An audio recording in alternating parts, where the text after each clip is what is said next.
BJP अध्यक्ष शर्मा मिश्रा मौजूद हैं। आज निशाना साधा है ओमर अब्दुल्ला ने। जो सोनम वांगचुक की आज गिरफ्तारी हुई है उस पर कहीं न कहीं निशाना साधते हुए कहा है कि बीजेपी स्टेटहुड देना ही नहीं चाहती। पहले भी वादा किया गया है लेकिन अब तक स्टेटहुड नहीं दिया गया। और साथ में ये कहा गया है कहीं न कहीं अगर यदि एलओपी सीएम बनना चाहते हैं तो वो अदालत में जाके कहें। ऐसा है कि भारतीय जनता पार्टी एक ऐसी पॉलिटिकल पार्टी है जो देश के हित में काम करती है, समाज के हित में काम करती है। पार्टी विद द डिफरेंस की जब हम लोग बात करते हैं तो ये भारतीय जनता पार्टी ही है जिसके लिए देश का हित सबसे पहले है, उसके बाद मेरी पार्टी का हित और उसके बाद मेरा हित। और यही प्रिंसिपल जो है पार्टी के सभी कार्यकर्ताओं के ऊपर एप्लीकेबल होता है। भारतीय जनता पार्टी ने चुनाव लड़े थे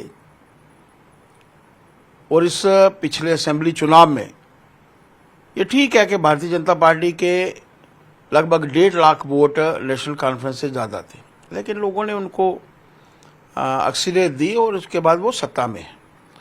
हम लोग वैसे लोग नहीं हैं जो हटकर राजनीति, गलत राजनीति जो है वो करते हैं। भारतीय जनता पार्टी के लिए एक ही मत है कि लोगों की सेवा होनी चाहिए। नेशनल कॉन्फ्रेंस सत्ता में है लेकिन ये लोग सेवा नहीं कर रहे। डेवलपमेंट के नाम पर लोगों को आपने देखा, पानी नहीं मिला, बिजली नहीं मिली, लोगों की दुख तकलीफों में ये लोग खड़े नहीं हुए। लगातार से ट्रांसफर्स का अबंडर इन लोगों ने लगाया, एलिवेशंस ऑफिसर्स की हुई, लेकिन उसके बावजूद ठीकरा जो था इन्होंने एलजी साहब के सिर के ऊपर फोड़ने का प्रयत्न किया। पावर्स उनके पास है। 12% पूरे प्रदेश का बजट एलजी के पास है अगर हम लोग administration, law and order, police की बात करें, और उसके विपरीत 88% बजट इनके पास है। उसके बावजूद इनका रोना जारी था। खासकर जो सोनम वांगचुक की जो गिरफ्तारी हुई है, उनका कहना है कि हम भी स्टेटहुड मांग रहे हैं, हालांकि मैं सीएम नहीं हूं लद्दाख का, लेकिन हमारी जो मांग है वही है जो स्टेटहुड। देश के प्रधानमंत्री जी ने भी कहा है, होम मिनिस्टर साहब ने भी कहा है, उचित समय आने का हम लोगों को इंतजार करना चाहिए। परिस्थितियां ही वैसी बनने नहीं दी गई जम्मू कश्मीर में। पहले दिन असेंबली लगती है 370 का, 35A का, उस विषय को लेकर ये लोग असेंबली में आ गए। और हम सब जानते थे, ये भी जानते थे कि केंद्र में वही सरकार है जिन्होंने 370 हटाया, 35A हटाया, लेकिन लोगों का ध्यान बटाने के लिए, और आप सोचिए 1 साल से ज्यादा हो गया है, 1 वर्ष से ऊपर का अंतराल हो गया है। अगर इनका व्हाइट पेपर जारी किया जाए तो आप मानकर चलिए वो व्हाइट पेपर हो ही नहीं सकता। कभी उसमें आपको दिखाई ही नहीं देगा कि डेवलपमेंट के नाम पर इनके माध्यम से कुछ हुआ है। अगर कुछ हुआ है तो वो केंद्र के माध्यम से हुआ है। हमें विश्वास रखना चाहिए। आज परिस्थितियां ठीक नहीं है। पहलगाम के बाद परिस्थितियां वैसी नहीं है जैसी उससे पहले थी। एक वातावरण बना था।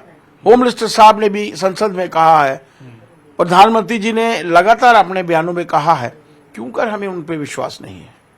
हमें उनके ऊपर पूरा विश्वास है, तो इनको भी विश्वास रखना चाहिए।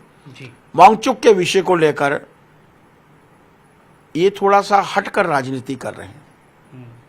देश के हित में जो राजनीति होती है, उमर साहब, वो राजनीति कीजिए, अपने हित के लिए काम कोई मत कीजिए। वापस इन्होंने कहा है कि यदि बीजेपी की शर्त है कि यदि उनका सीएम बनेगा तभी स्टेटहुड होगा, तो वो खुल के बात करें। देखिए, हम लोग, मैंने पहले कहा, हम लोग पार्टी विद द डिफरेंस की बात करते हैं, and our party is always with the difference. हम लोगों ने कभी नहीं कहा कि जब हम लोग विपक्ष में हैं तो विपक्ष का काम कर रहे हैं। सड़कों के ऊपर हम हैं किसी भी विषय को लेकर, और इन्होंने हमेशा से वातावरण खराब करने की कोशिश की है। यहाँ तक प्रश्न चीफ मिनिस्टर साहब का है। चीफ मिनिस्टर साहब को बताने की आवश्यकता है कि वो चीफ मिनिस्टर हैं। चीफ मिनिस्टर का रोल जो है वो प्ले कीजिए और यहाँ पर डेवलपमेंट कीजिए जिसके लिए वो चुनकर आए हैं। डेवलपमेंट से हटकर कुछ मत सोचिए। जो प्रदेश के हित में होगा केंद्र वही करेगा और हमें केंद्र के ऊपर पूरा विश्वास होना चाहिए। उस इंसान के ऊपर जिसके ऊपर 140 करोड़ जनता विश्वास करती है, वो थोड़े से नेशनल कॉन्फ्रेंस के लोगों को भी चाहिए, वो भी उनके ऊपर विश्वास करें। उचित समय आने का हम लोग इंतजार करें, वो आएगा, हमें स्टेटहुड मिलेगी, इसमें कोई दो राय नहीं। तो चीफ मिनिस्टर उमर अब्दुल्ला जो हैं वो विकास की बात करें, विकास की ही सोचे, उसके अलावा कुछ ना सोचें अभी वो, तो यही कहना है सर शर्मा जो कि जम्मू कश्मीर प्रेसिडेंट हैं। बीजेपी के कैमरामैन चांद के साथ राजन वैद, न्यूज़ 18 जम्मू।